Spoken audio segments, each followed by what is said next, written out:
Salam Niop, c'est Jean-Baptiste Jouard et je suis avec Mamoït pour le vrai mag. C'est parti!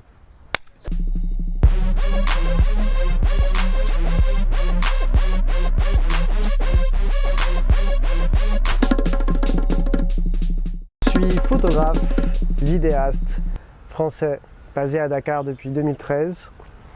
J'alterne entre projets culturels, artistiques et on va dire institutionnels. Ce que j'aime le plus évidemment c'est les projets artistiques et culturels. J'aime beaucoup les collaborations avec des artistes comme Célie Rabican par exemple, mais comme beaucoup d'autres, donc des musiciens, des créateurs divers et variés. J'ai aussi mon propre projet qui s'appelle Dakar's Creators, où il y a des photos, des textes et des vidéos. C'est une cartographie individualisée de la ville de Dakar, où je sélectionne un peu des ambassadeurs de la ville et on se rencontre dans des espaces dans lesquels ils m'emmènent. Et moi je découvre aussi un peu plus Dakar comme ça. Mon premier geste du matin, c'est de me faire un bon thé vert. C'est ça la première chose du matin pour se réveiller, parce que sinon c'est compliqué. Qu'est-ce qui me définit en tant que photographe? Je pense que comme beaucoup d'autres, c'est très commun, mais je pense que c'est la curiosité. Il faut avoir envie d'aller à gauche, à droite et de rencontrer de nouvelles personnes, surtout quand on fait des collaborations. Je pense que c'est ça qui me définirait, ouais. C'est d'aller dans des espaces qu'on ne connaît pas et d'être curieux, de poser des questions. Mon inspiration elle est multiple. J'aime bien... Parfois je me considère un peu comme une éponge dans les collaborations, notamment pour les clips.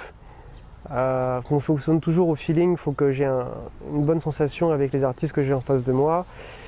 Et quand je réalise des clips, que je me place en tant que réalisateur, du coup je suis vraiment en mode adaptation. C'est-à-dire qu'on me propose un univers musical et moi je dois le retranscrire en images.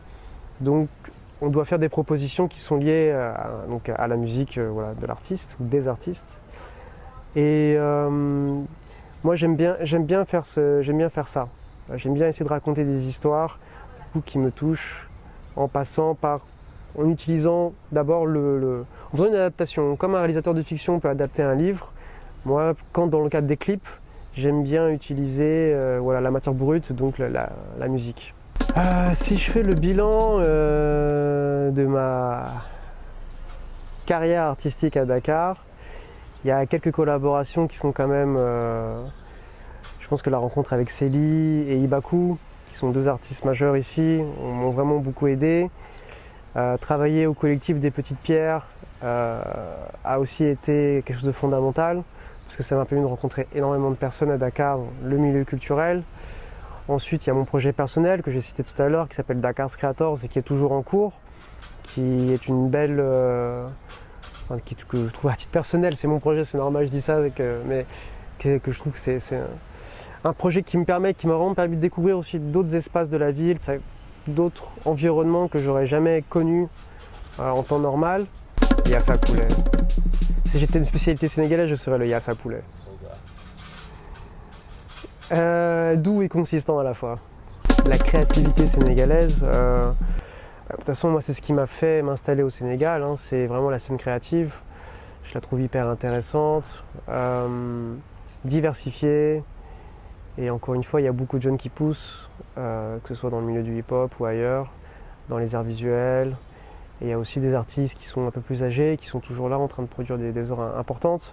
Et que Dakar, c'est aussi une zone de croisement. Il y a beaucoup d'Ouest-Africains qui sont là et aussi de gens de l'Occident qui débarquent. Du coup, c'est un peu à l'image du Wolof, quoi. C'est Diakhas, quoi. Donc c'est mélangé. Et c'est ça que je pense que j'aime beaucoup à Dakar, ce que j'apprécie beaucoup à Dakar, c'est d'avoir aussi cette opportunité d'avoir des gens qui vont autant venir de Côte d'Ivoire, de la Médina, des États-Unis, et avec qui ça va être hyper simple de travailler, de collaborer, parce qu'on est à Dakar.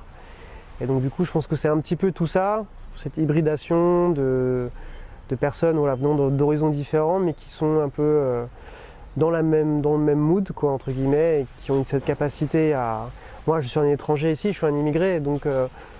je pense que ça me va très bien, du coup, qu'il y ait cette opportunité d'avoir autant des personnes voilà, d'un milieu ou d'un autre, riche ou pas riche. La culture permet ça. Moi j'ai eu beaucoup de chance ici, c'est grâce à la culture.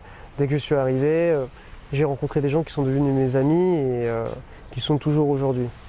Et donc ça, je pense c'est la grande force, je pense ici de ce milieu, c'est de savoir aussi prendre ce qui vient de l'étranger, mais garder avec force son identité. Et ça, je trouve que c'est aussi une des grosses qualités de la scène culturelle ici, quoi. Ouais, alors en ce qui concerne le projet Dakar Creators, c'est un projet qui est venu un peu par hasard comme ça, où à partir, je pense, moi, je me suis installé au Sénégal en 2013. Au bout de quelques années, 2-3 ans, bon, je me suis bien rendu compte que la ville évoluait vite au niveau urbanistique. Et donc du coup, j'ai eu envie de documenter ça, mais pas en allant forcément sur des chantiers et en prenant des immeubles qui poussaient, mais plus, comme moi j'aime beaucoup faire du portrait, plus en allant vers certaines personnes que je connaissais déjà en mon premier cercle, entre guillemets, au début, et puis de leur demander qu'est-ce qu'ils pensaient en fait de ce changement-là. En fait, moi j'étais curieux en fait de voir quelle était la vision des personnes face à ce changement-là, comment on l'interprète, comment on le vit, voilà.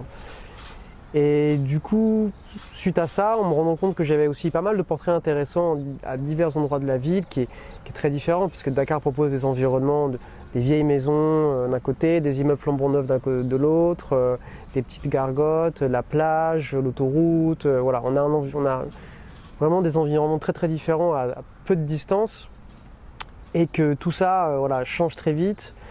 Je me suis dit qu'il fallait garder une trace de ces environnements-là, mais en passant d'abord par les personnes qui vivent, qui vivent ou qui ont vécu dans ces espaces, ce qui moi m'arrangeait parce que du coup ça me permettait d'une part d'aller dans des endroits où j'aurais jamais mis les pieds, certainement, où je serais passé seulement.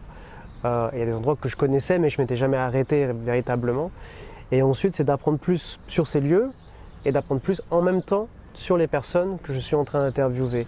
Et donc du coup c'est faire une cartographie individualisée de la ville, à travers donc, ces ambassadeurs entre guillemets de Dakar. Et donc c'est d'apprendre sur la ville grâce à ces personnes et apprendre sur ces personnes grâce à l'histoire de la ville.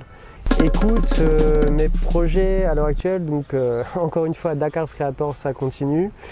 Il y a des films documentaires, qui doivent continuer. On a aussi des projets de court-métrage expérimental avec d'autres artistes de la scène dakaroise, mais je ne peux pas encore citer les projets, mais en tout cas c'est en cours.